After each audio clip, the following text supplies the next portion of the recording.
Allahu Akbar, Allahu Akbar. شروع اللہ کے نام سے جو نہایت مہربان اور رحم کرنے والا ہے۔ رمضان میں آپ کی جو بڑی عبادت تھی وہ قرآن تھا۔ 9 رمضان میں صرف 3 دن آپ نے تراویح کی نماز پڑھی۔ کتنی رکعت پڑھی کوئی صحیح حدیث کوئی نہیں ہے۔ بخاری شریف کی روایت ہے کہ رمضان اور غیر رمضان میں آپ کی 11 رکعت ہی نماز تھی، چونکہ آپ نے تہجد کا اہتمام کیا، تراویح کا نہیں۔ اور چوتھے دن آپ نہیں آئے اور وجہ بتائی کہ میں اس لیے نہیں آیا، مجھے ڈر لگا کہ تمہارے اوپر یہ فرض نہ ہو جائے۔ وہ فرض ہو جاتی تو پھر لوگ 4 رکعت نہیں پڑھتے تو تراویح چھوڑ دیتے تو کتنا بڑا گناہ ہوتا۔ تو اس میں پھر آپ کے زمانے میں کوئی تعداد نہیں تھی اور حفاظ الگ الگ کھڑے ہوتے تھے۔ پھر ابوبکر صدیق رضی اللہ عنہ کا زمانہ آیا تو اس میں بھی اسی طرح چلتا رہا معاملہ بغیر تعداد کے تعین کے۔ عمر رضی اللہ عنہ کا شروع کا خلافت کا زمانہ، اس میں اسی طرح چلتا رہا۔ ایک دن آپ مسجد میں داخل ہوئے تو آپ نے دیکھا الگ الگ نماز پڑھ رہے تھے لوگ، تو آپ نے کہا کہ میں ان کو ایک امام پہ کیوں نہ جمع کر دوں۔ تو ابی بن کعب پر آپ نے سب کو جمع کیا اور 20 تراویح فرمایا۔ صحیح روایت۔ اور یہ بھی صحیح روایت ہے کہ آپ نے ابن الصائب، پہلے ان کا نام کیا یاد نہیں، ان کو 8 تراویح پڑھانے کا حکم دیا۔ تو اب اگر کوئی 8 پڑھتا ہے گنجائش ہے، لڑائی نہیں کرنی، 8 کا تو ثبوت ہی کوئی نہیں۔ اگر کوئی 20 پڑھتا ہے تو صحیح حدیث ہے، اسے لڑنا نہیں چاہیے کہ تو بدعت ہے، بدعت ہے۔ تو 20 کی روایت بھی حضرت عمر سے ہے اور 8 کی روایت بھی حضرت عمر سے ہے۔ امت کا بڑا طبقہ 20 پر جمع ہوا اور تواتر سے ایک عمل سینکڑوں سال سے لاکھوں کروڑوں امت کے افراد 20 پر پوری دنیا میں پڑھیں یا چند کروڑ 8 پڑھیں اور وہ پھر اپنی رائے اس طرح مسلط کریں کہ 20 تراویح تو ہے ہی نہیں۔ کوئی 40 مدینے والے 40 پڑھتے تھے بعد کے حضور کے بعد کے زمانہ میں، خلفاء راشدین کے بعد کے۔ مکے والے وہ 4 تراویح پڑھ کے ایک طواف کرتے تھے۔ مدینے والوں نے کہا ہوں اسی طواف تک کر نہیں سکنے، ایسی کی کریں، انہوں نے کہا ایسی 20 دیاں 40۔ یہ نفل نماز ہے۔ جو صحیح بات ہے 8 پڑھ لے، لڑو نہیں، 20 پڑھ لے، اپنے جو تم دیکھتے ہو امت کا تواتر اس پہ قائم رہو۔ اور تراویح 20 رکعتیں ہیں، 8 رکعتیں نہیں۔ حضرت عمر سے 2 روایتیں، ایک 8 والی اور ایک 20 والی۔ دیکھو نبی صلی اللہ علیہ وسلم نے تراویح کی کتنی رکعتیں پڑھی ہیں، کوئی بے غبار حدیث میں ہمیں اس کا تذکرہ نہیں ملتا۔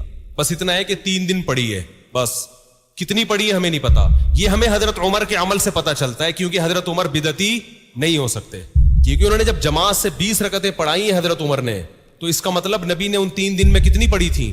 اور ایک ضعیف روایت میں اس کا تذکرہ بھی ہے کہ نبی نے 20 رکعتیں پڑھی ہیں۔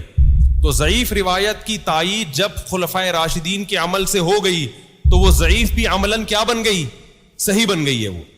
تو حضرت عمر سے 2 ہیں، 8 بھی اور 20 بھی۔